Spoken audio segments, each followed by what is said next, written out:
আসসালামু আলাইকুম প্রিয় ফুটবল ফ্যান্স।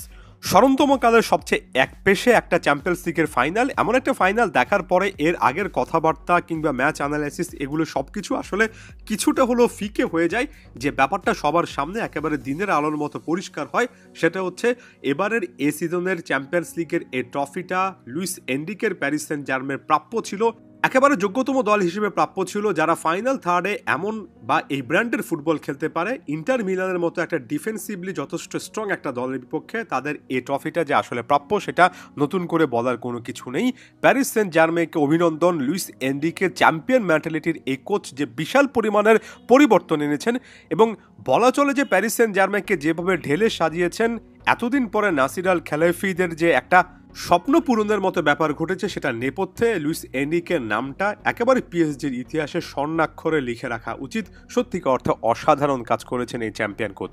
ফাইনালে সাধারণত এই জিনিসটা কমনলি দেখা যায়, একজন ওসমান দেমবেলেকে আটকাতে গিয়ে আপনি বাকি যে কোনো একজন প্লেয়ারকে অনেকটুকু স্পেস দিয়ে ফেলবেন, এবং এটা আশা করেছিলাম খিচা কাভারেজখেলিয়ার ক্ষেত্রে হবে, তবে এই সুযোগটা নিয়েছেন মাত্র 19 বছর বয়সী খুবই ট্যালেন্টেড একজন উইঙ্গার। ডিজেরে দুয়ে নিজের দুটো গোল করেছেন, একটা অ্যাসিস্ট করেছেন, তার 3টা গোলে ডিরেক্ট কন্ট্রিবিউশন, এবং মাত্র 65-66 মিনিটের পারফরমেন্সে যে টাইপের ইম্প্যাক্ট তিনি রেখেছেন সেখানে ম্যান অফ দ্য ফাইনাল হয়েছেন, এবং অনেকটাই একটা ফ্ল্যাঙ্কে ইন্টার মিলানের ডিফেন্স লাইনটাকে একেবারে ভেঙে চুরে চুরমার করে ফেলেছেন। বাস্তনি, অ্যাচারবি, পাভার্ডের সমন্বয়ে যে ডিফেন্স, এখানে দুই সাইডে ডি মার্কো এবং ডামফ্রিসের মাধ্যমে যে একটা নাম্বার গেমে এগিয়ে থাকার ব্যাপার থাকে, সবসময় 5 জনের ডিফেন্স লাইন হয়, সেটা ইনএফেক্টিভ ছিল। এবং একই সঙ্গে ইয়ান সোমার তার সেমিফাইনালের পারফরমেন্সের ধারে কাছেও কোনো কিছু করতে পারেননি। মিখতারিয়ান, হাকান চানহালুলু, বারেলারা নিজেদের স্পেসে একেবারে স্টাক ছিলেন। ফাইনাল থার্ডে মার্টিনেস এবং থুরামকে গেমের মধ্যে অধিকাংশ সময় একেবারে আউট অফ সিঙ্ক মনে হলো।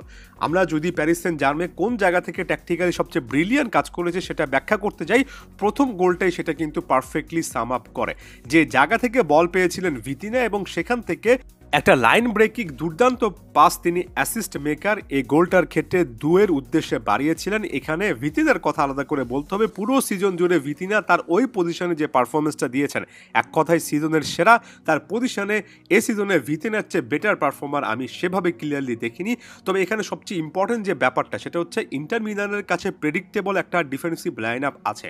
ভিতিনা ওই জায়গা থেকে পাসটা জেনারেট করতে পারতেন না যদি না দুয়ে আউট অফ নো হোয়ার ওই রানটা মেক করতেন। তিনি ওই অ্যাসিস্টটা করার আগে ভিতিনার কাছ থেকে যে পাসটা পেয়েছেন সেখানে যেভাবে মুভমেন্ট করেছেন, এই যে ডিফেন্স লাইনটাকে ভাঙার জন্য একজন মিডফিল্ডারের উপরে উঠে আসা এবং ফাইনাল থার্ডে একজন প্লেয়ারের কনস্ট্যান্ট জায়গায় সুইচ করে মুভমেন্ট করা, এটাই ইন্টার মিলানের ডিফেন্স লাইনের জন্য সবচেয়ে কাল হয়ে দাঁড়িয়েছিল। ইন্টার মিলানের কাছে কম্প্যাক্ট একটা ডিফেন্স লাইন আছে, এটা সত্য, তবে এ জায়গা থেকে আসলে ফাইনাল থার্ডে যে পরিমাণ মুভমেন্ট এক জায়গা থেকে এক জায়গায় ছোটাছুটি করেছে প্যারিস সেন্ট জার্মের প্লেয়াররা, সেখানে ডিফেন্ডাররা আসলে বুঝতে পারেননি কখন কাকে মার্কিং করবেন। কখনো একজন প্লেয়ারকে মার্ক করতে গিয়েছেন, আরেকজন প্লেয়ার এমন টাইপের রানের মাধ্যমে স্পেস আদায় করে নিয়েছেন, সেখান থেকে গোলগুলো এসেছে। দুয়ের সেই পাঁচটা থেকে আশরাফ হাকিমের গোল, এবং সেখান থেকে টেম্পোটা সেট হয়ে গিয়েছিল 20তম মিনিটের সময়। এবার দুয়ে যে জায়গা থেকে গোল করলেন, একেবারে প্রথাগত প্যারিস সেন্ট জার্মের এই সিজনের যে সেট আপ, দ্রুত কাউন্টার অ্যাটাকে ওঠা, রীতিমতো তেরে ফুরে আক্রমণ করা, সেখান থেকে দুয়ে লাকি ছিলেন, একটা ডিফ্লেকশন ছিল ডিমার্কোর পা থেকে।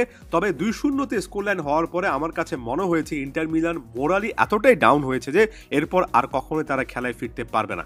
ম্যাচের 63-73তম মিনিটের সময় কাউন্টার অ্যাটাক থেকে আবার গোল, এবার 63তম মিনিটের সময় দুয়ের গোল, কাভারেজখেলিয়ার গোল, 73তম মিনিটের সময় ওসমান দেমবেলে অনেকটুকু ড্রপ ডাউন করে প্রতিপক্ষের হাইল্যান্ড ডিফেন্স ভেঙেছেন, এবং সেখানে যথেষ্ট পরিমাণ অসহায়ত্ব কিলো। পঞ্চম গোলটার ক্ষেত্রে আপনি আবার প্রথম গোলের মতো মুভমেন্ট পাবেন, যেখানে ডি বক্সের মধ্যে এত মুভমেন্ট প্যারিস সেন্ট জার্মের প্লেয়াররা করেছে যে আসলে তাদেরকে ট্র্যাক ডাউন করতে পুরো ডিফেন্স সিস্টেম একেবারে ব্যর্থ হয়েছে। সব মিলিয়ে পিএসজি যে একটা ফ্রি ফ্লুইড অ্যাটাকিং মেন্টালিটির ফুটবল খেলে, এবং এখানে ফ্রি ফ্লুইড বা ফ্লোয়িং ফুটবলের কথা বলছি, অর্থাৎ একটা সবসময় ফ্লো দেখবেন, প্লেয়ারদের ছোটাছুটি দেখবেন ফাইনাল থার্ডে, কখনো একটা জায়গায় তারা বল নিয়ে স্টাক থাকে না, প্রায় সময় তারা এই জায়গা থেকে ওই জায়গায় মুভমেন্ট করছে, স্পেসগুলো তারা ক্রিয়েট করার চেষ্টা করছে।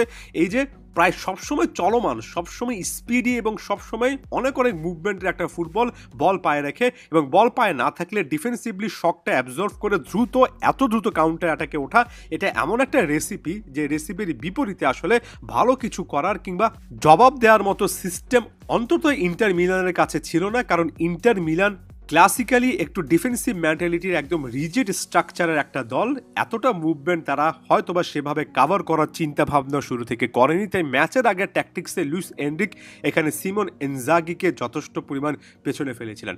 এমন সিচুয়েশনে মিডফিল্ডে কোনো একজন প্লেয়ারের দুর্দান্ত পারফরমেন্স লাগে, এমন সিচুয়েশনে লাউতারো মার্টিনেজের মতো কোনো একজন ফিনিশারের এমন একটা টাচ লাগে যেখান থেকে হুট করে একটা গোল আসবে, সে জায়গাগুলো থেকে বারেলার মতো মিডফিল্ডার, মার্টিনেজের মতো ফাইনাল থার্ডের প্লেয়াররা ব্যর্থ হয়েছেন, এটা মানতে হবে। এবং বদলি হিসেবে নেমে প্লেয়াররাও যেভাবে আসলে এখানে ভূমিকা পালন করেছেন, বার্কোলে একটা অ্যাসিস্ট করেছেন, মায়োলো গোল পেয়েছেন, সব মিলিয়ে এখানে পিএসজির একটা টিম এফোর্ট ছিল।